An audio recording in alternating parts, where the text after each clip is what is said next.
Hello and welcome to another episode of the Tejano Traveler. I am your host Wally, and today we are looking at some national wildlife refuges here in Texas, specifically along the Texas Gulf Coast and what I like to call Texas Gator Country. And today we are walking through or driving through McFaddin National Wildlife Refuge. Now this refuge isn't quite on the Gulf, because the Laguna Madre separates it, and then it's the marshlands around the area that are protected. There's a red-winged blackbird, which is commonly found here in this area. But as you can see, it's marshy lands, watery lands, estuary-like. There's grasses growing, and it's sections of land surrounded by different waters, which are really important to the wildlife in the area. There's fish that live there, there's all sorts of animals and birds that come, and mammals that live off of them. So it's pretty cool to see it all together in action. And there's the horrid thistle. As you can see, this is pretty much flat land with short grasses, lots of birds everywhere, and water, which is pretty important to this area. It's supposed to protect us from hurricanes, so I'm all for it. And you can see just how flat this land is here by the Gulf of Mexico, which is pretty cool if you come from somewhere where all you see is mountains. And there's a black vulture. You can tell it's black vulture. No, it's actually a turkey vulture because it's red. It's got a red head on it. So that's pretty cool. Usually I'm used to seeing black vultures.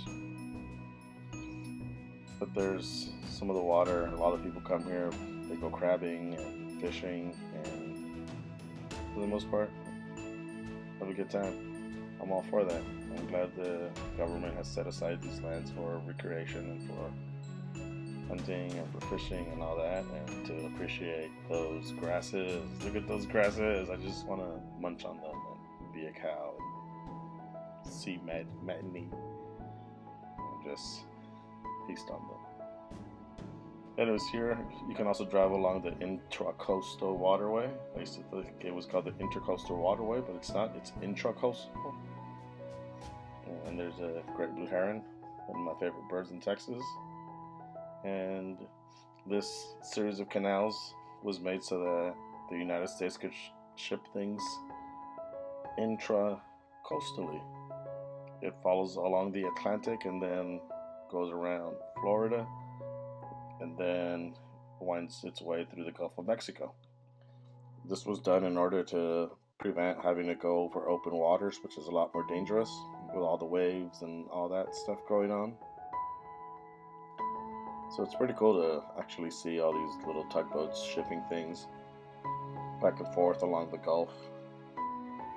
They seem like they're slow, but they're steady, which I like. So I pretty much just drove along the little road that follows them, checking things out, seeing all the wonderful stuff that they're shipping. And it's kind of mesmerizing just watching the boats pass by. I must have spent like maybe 30 minutes just parked there watching boat after boat just slowly float on by. And I was left wondering, what are they shipping? Where are they going to? How are they doing it? What kind of money is involved in it? Who works at these things? How many people are actually in there working on this? It's a pretty cool business, if you ask me. I should do further research on it. Now, McFaddin National Wildlife Refuge does have a beach area where a lot of artifacts end up washing ashore. But more on that later. Anyways, I hope you've been enjoying some of these trips, and I hope you enjoy watching. Don't forget to leave a comment. Thank you. Bye.